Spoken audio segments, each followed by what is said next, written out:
Global star Ram Charan హీరోగా అగ్రదర్శకుడు శంకర్ తెరకెక్కించిన చిత్రం గేమ్ చేంజర్. సంక్రాంతి కానుకగా ఈ శుక్రవారం ప్రేక్షకుల ముందుకొచ్చింది ఈ మూవీ.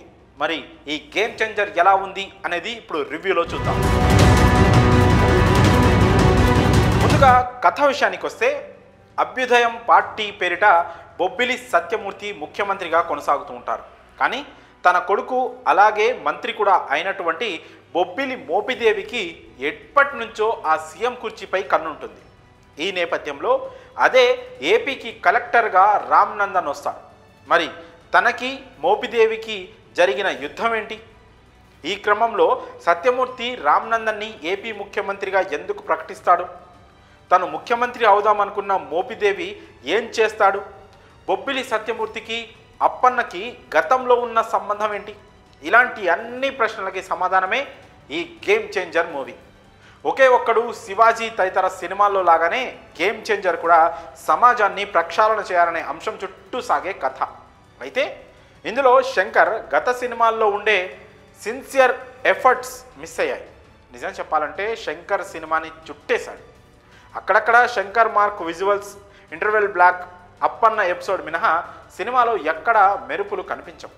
ముఖ్యంగా శాసన వ్యవస్థ, ఎన్నికల సంఘం చుట్టూ సాగే సంఘటనలు మొత్తం అవుట్డేటెడ్గా మారిపోయాయి. ఈ సీక్వెన్స్ అంతా పూర్తి నాటకీయంగా, సహజత్వానికి దూరంగా తెరపై ఆవిష్కరించారు. ఇక మూవీలో లవ్ ట్రాక్ గురించి ఎంత తక్కువ మాట్లాడుకుంటే అంత మంచిది.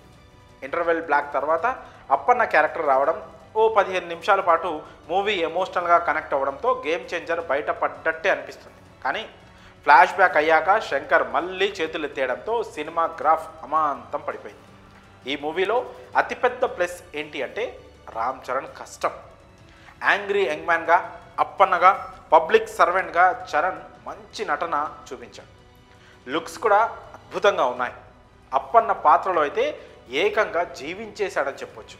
కానీ హీరో కష్టానికి దర్శకుడి నుంచి ఎలాంటి సపోర్ట్ లేకపోవడం ఇక్కడ ఒక షాకింగ్ అంశం. కియారా అద్వానీ పాత్రకి పెద్దగా ప్రాధాన్యం లేదు. పాటల్లో మాత్రం అందంతో కట్టిపడేస్తుంది. అంజలి పార్వతి పాత్రలో అలరించేసింది. ఆమె పాత్ర నేపథ్యంలోనే భావోద్వేగాలు పడ్డాయి. మినిస్టర్ మోపిదేవిగా ఎస్జే సూర్య నటన సినిమాకి ఒక హైలైట్. శ్రీకాంత్కి కీలక పాత్ర దక్కిందని చెప్పొచ్చు. సునీల్ది సైడ్ యాంగిల్ పాత్ర, అందులో కొత్తదనం ఏమీ లేదు. ఇక బ్రహ్మానందం ఇలా కనిపించి అలా వెళ్ళిపోయారు. ఇక టెక్నికల్గా మాత్రం గేమ్ చేంజర్ విజువల్ ట్రీట్ అని చెప్పుకోవాలి. తిరు విజువల్స్తో ఆకట్టుకున్నాను. ప్రతి సన్నివేశం గ్రాండియర్గా కనిపిస్తుంది. తమన్ సంగీతం చిత్రానికి ప్రధాన బలం. నిర్మాణ విలువలు మాత్రం అదిరిపోయాయి. శంకర్ ఒక్కరు సరిగ్గా మనసు పెట్టి ఉంటే ఫలితం మరోలా ఉండేది. ఇక రామ్ చరణ్ నటన, తమన్ సంగీతం, విజువల్స్ ఈ సినిమాకి ప్రధాన బలంగా చెప్పుకోవచ్చు. ఇంకా బలహీనతల విషయానికి వస్తే కాలం చెల్లిన కథ, కథనం, ఎమోషన్స్ అంతగా పండకపోవడం సినిమాకి మైనస్గా మారాయి. ఇక ఓవరాల్గా గేమ్ చేంజర్ ఆశించిన స్థాయిలో అయితే లేదని చెప్పొచ్చు.